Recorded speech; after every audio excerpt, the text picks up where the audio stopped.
வல்லோர் சுத்த பிதாவை ஆசீர்வதிக்கப்பட்ட அந்த காலை வேலைக்கு நன்றி செலுத்துகிறோம். அந்த இறை வார்த்தைக்காக உங்கள் நாமத்தை மகிமைப்படுத்துகிறோம். ஆவின் கனி தயவை குறித்து தியானிக்கிறோம். இப்பொழுது தொடர்ந்து இன்றைய தினம் மக்களுக்கு தேவையான வார்த்தை பரிசுத்த ஆவியை மறித்து வெளிப்படுங்க. இயேசு கிறிஸ்துவை ஜெபிக்கிறோம் ஜீவனுள்ள பிதாவே, ஆமேன். அல்லேலூயா, அல்லேலூயா, அல்லேலூயா.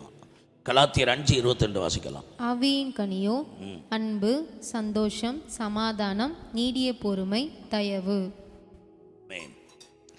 ஆதியாகம புஸ்தகம் 41வது அதிகாரம் 40-14. இதுதான் அதன் அர்த்தம் என்று சொன்னதும் அன்றி, இதுதான் அர்த்தம் என்று சொன்னதும் அன்றி, நீ வாழ்வடைந்திருக்கும் போது என்னை நினைத்து என்மேல் தயவு வைத்து என் காரியத்தை பார்வோனுக்கு அறிவித்து இந்த இடத்திலிருந்து என்னை விடுதலையாக்க வேண்டும். இங்கே யோசேப்பு கூட சிறையில் இருந்த பானபாத்திரக்காரன் சுயம்பாவி 2 பேர் வாழ்க்கையில் ஒரு தரிசனம் வருது. அந்த சொப்பனத்துக்கு அர்த்தம் சொல்லி சுயம்பாகி தலைவனும் அவன் தண்டனைக்குள்ளாகவும் பானபாத்திரக்காரன் இழந்த பதவி திரும்ப பெறும்படி அந்த சொல்லப்பட்ட வெவ்வேறு சொப்பனத்துக்குடைய அர்த்தங்களின்படி நடந்தது. அப்போ யோசேப்பு சொல்கிறான், இந்த இடத்துல இந்த தண்டனை பெறுவதற்கு நான் எந்த ஒரு குற்றமும் செய்யப்படவில்லை. அதனால் பார்வோன் இடத்துல என்னை பற்றி சொல்லி பார்வோன் கண்களை தயவு கிடைக்க பண்ணுங்க என்று யோசேப்பு அந்த 2 பேர்கிட்ட இந்த வார்த்தையை சொல்கிறான். இந்த இடத்துல நான் இந்த இடத்துக்கு வருவதற்கு நான் எந்த குற்றமும் செய்யலை. பார்வோன் இடத்துல என்னை பற்றி சொல்லி பார்வோன் கண்களை தயவு கிடைக்க செய்து என்னை விடுதலை வாங்கி தரும்படி ரெக்கமெண்ட் பண்ண சொல்கிறோம். இந்த செய்தியை கொஞ்சம் ஆழ்ந்த சிந்தனைக்குள்ள போகணும். கண்டிப்பாக பார்வோனுடைய தயவு ஆண்டவர் கிடைக்க பண்ணுவார். எப்பொழுது அப்படின்னா, இன்னும் கொஞ்சம் காலம் அவன் யோசேப்பு அங்கே காத்திருக்க வேண்டிய அவசியம் ஆயிட்டு. சில நேரங்களில் தேவனுடைய தயவுக்கு இந்த இடம் காத்திருக்க வேண்டிய நிலை. இந்த இடத்துல அந்த 2 பேரும் போய் பார்வோன்ட்ட சொன்னா ஒருவேளை அவனுக்கு வேணா விடுதலை கிடைக்கலாம். ஆனால் தேசத்து அதிபதியாக உயர்த்தப்பட அவனுக்கு அந்த வாய்ப்பே இல்லாமல் போயிடுக்கும். அவன் சிறையாய் கொண்டு போகப்பட்ட தேவ திட்டமே எகிப்து தேசத்துக்கு அதிபதியாக இருக்கணும். பின்னாட்களில் யாக்கோபு குடும்பத்தை ஆதரிக்கணுங்கிற தேவ நோக்கத்துக்கு தான் கர்த்தர் அவனை இந்த பாதையில் நடத்தினார். இந்த செய்தி கேட்குற அன்பான தேவனுடைய பிள்ளைகள், சில காரியங்களுக்கு இன்னும் தாமதிக்கிறார், பதில் வரவில்லை. நான் நியாயமில்லாமல் நான் சில நெருக்கங்களையும் சில கஷ்டங்களையும் நான் சந்தித்து வருகிறேனே, இது எவ்வளவு காலம் என்று இந்த கேள்வி கேட்டுக்கொண்டிருக்கிற அன்பான பிள்ளைகளுக்கு கர்த்தர் உங்களுக்கு தயை செய்யும் காலம் உண்டு. அதற்கு ஒரு குறித்த நேரம் உண்டு.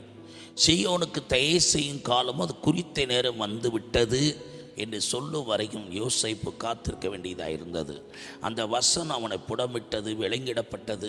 அது நிறைவேறும் வரையும் காத்திருக்க வேண்டியதாகி போயிடுச்சு. இந்த செய்தியை கேட்குற அன்பான தேவனுடைய பிள்ளைகளை, தேவன் தயவுள்ளவர் தான். எதற்கு உங்களுக்காக அவர் தயவாக இருக்கிறார் என்றால், உங்களை ஒரு தேசத்துக்கு அதிபதியாக தேவன் உங்களுக்கு மேன்மையான இடத்துல வைப்பதற்காகத்தான். தேவனுடைய தயவுக்காக நீங்கள் காக்கப்பட்டு இருக்கிறீர்கள். அதனால் ஒருவேளை நியாயத்துக்காக போராடி கொண்டிருக்கிற தேவ பிள்ளைகள் சோர்ந்து போக வேண்டாம்.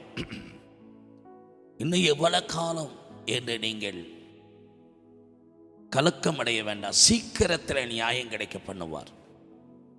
அந்த சோர்ந்து போகாமல் ஜெபிக்க வேண்டும் என்கிற ஓமையில் சொல்லும்போது, அநீதியுள்ள நியாயாதிபதியை செய்ததை சிந்தித்து பாருங்கள்.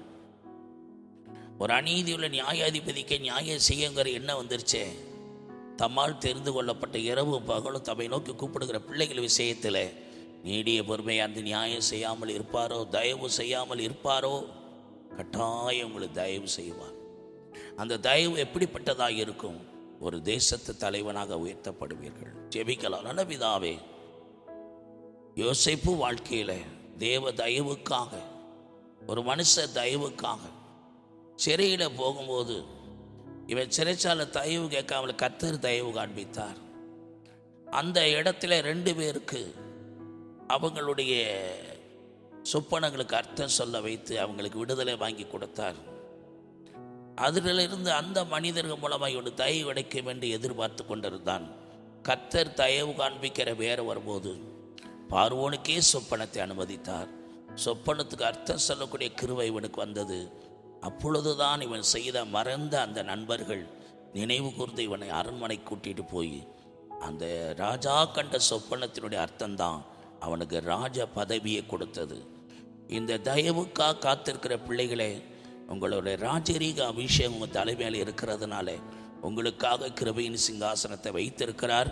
கர்த்தர் அதில் அமர பண்ணுவார். அப்பொழுது உங்களுடைய விண்ணப்பங்கள் எல்லாம் தீவிரமாய் நிறைவேற்றப்படும். இயேசு கிறிஸ்துவின் ஜெபிக்கிறோம், ஜீவனுள்ள பிதாவே, ஆமென்.